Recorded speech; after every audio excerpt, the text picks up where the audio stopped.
So, the unhinged fake comic book fans are back, and this time they're disrespecting comic book legends. And I gotta be honest, I was deciding whether or not I should actually make this video, but it's retards like this that deserve to be called out. But before we get into it, if you like the channel and if you agree with anything I say, maybe consider subscribing or becoming a patron. So this is just another story of tourist fake comic book fans, and wouldn't you know it, it ties back to Absolute Batman. So I've already stopped keeping track of DC and the Absolute line of comics. I have no clue what's going on in Absolute Superman, Wonder Woman or Batman, and like most people, I don't really want to because these aren't the true characters. It's not even a good alternate universe. People forget Year One and The Dark Knight Returns are both in an alternate universe. None of this shit is an alternate universe. It's just race swaps and terrible character designs. And why is that, you ask? Because it comes from people like Scott Snyder. Scott Snyder is an absolute handicap who never understood Batman. Real Batman fans can agree on that. And if you thought the writing was bad enough on Absolute Batman, then the art just gets 10 million times worse. This guy, Nick Dragotta, I was gonna say no offense to the guy, but I really do mean offense to the guy, because you can't draw comics. And don't dodge the argument and say, how about you go make something? Because this guy has been hired to draw Batman and he can't even do that. Because when he does, it ends up in Bruce acting like a gay Down syndrome. But it's in the recent issues of Absolute Batman where this spastication has begun. So they're butchering yet another classic DC character, Bane, with the brand new story arc titled Abomination. I haven't read it, I haven't seen anything from it, I'm just seeing retards online losing their crap over it. And right here is the crux of the argument. As the designer slash co-creator of Bane, this is a terrible abomination. Now this is said by Graham Nolan, somebody who should most definitely be allowed to talk about Bane, Batman and the DC universe. You heard it from the man himself. He literally created the character.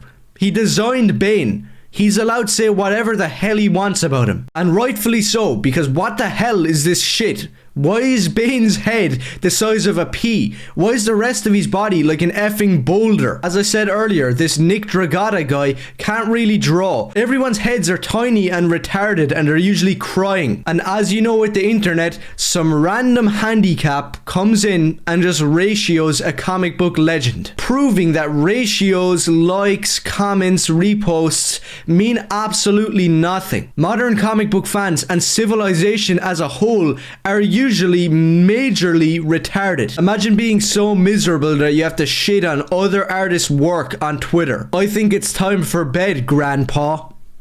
Is that supposed to be funny?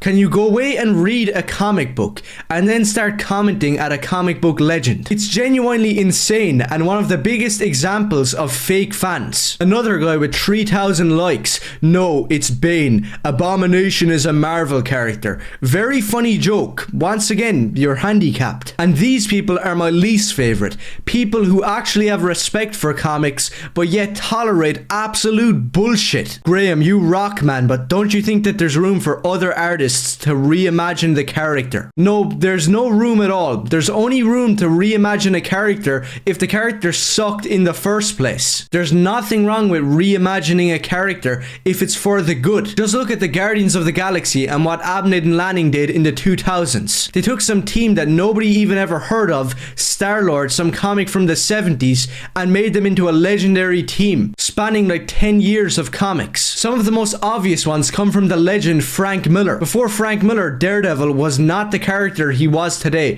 Why? Because he reimagined him. And newsflash, if you're brain dead, reimagining means improving upon the character, adding new traits that makes them different and interesting, so that they can stand out from other characters. After Frank Miller, Daredevil wasn't just a Batman or Spider-Man clone. In my opinion, he is actually superior to both of those characters. So that just shows you what a good reimagination can do. This is not reimagination. This is some guy who can't draw and was led onto a Batman comic. And that ends with Batman crying and screaming, Alfred being John Wick, and Bane being an absolute abomination that makes you want to bleach my eyes. Once again, another person trying to prove wrong a comic book legend. Man, ...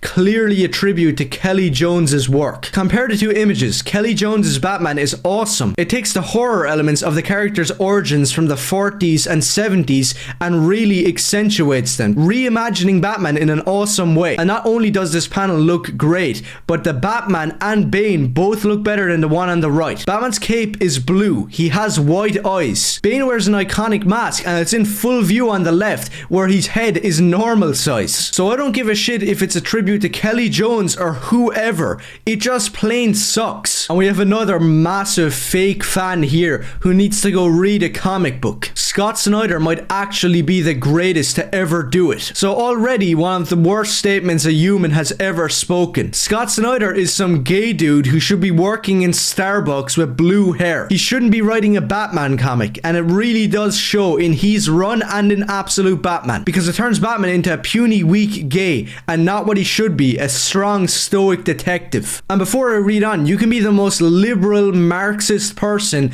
and still make a great Batman. Just look at Denny O'Neil, the comic book legend. The guy was literally taking part in protests in the 70s. He was a bleeding heart liberal, and that showed in his overrated works like Green Arrow, Green Lantern, that has great art, but the writing does let it down. And the same with his Question run in the 80s, which should have been great, but his liberalism basically ruined it. But why is he a comic book legend, you ask? Because before Frank Miller, he made Batman who he was. He took Batman from the cringe where he was running around in rainbow colored suits with Robin and there was little Batmite flying around next to him. And it also helped majorly when he had the legend Neil Adams right next to him drawing one of the best Batmans of all time. So there you go. It's right in front of your face if you're a real fan. You can be left wing or right wing and still make a great Batman. So with Scott Snyder, it's not really a politics issue. It's actually just a brain issue where the guy didn't grow up reading James Bond and detective novels and making a badass stoic detective Batman who was also the suave gentleman Bruce Wayne. No, instead every single iteration of his Batman looks like they're out of My Chemical Romance and looks like they're more worried about their boyfriend than fighting crime. But anyway, back to this deluded idiot. What do you mean he named his Bane arc after Graham Nolan's hate tweet? So I don't know who the hell finds this cool,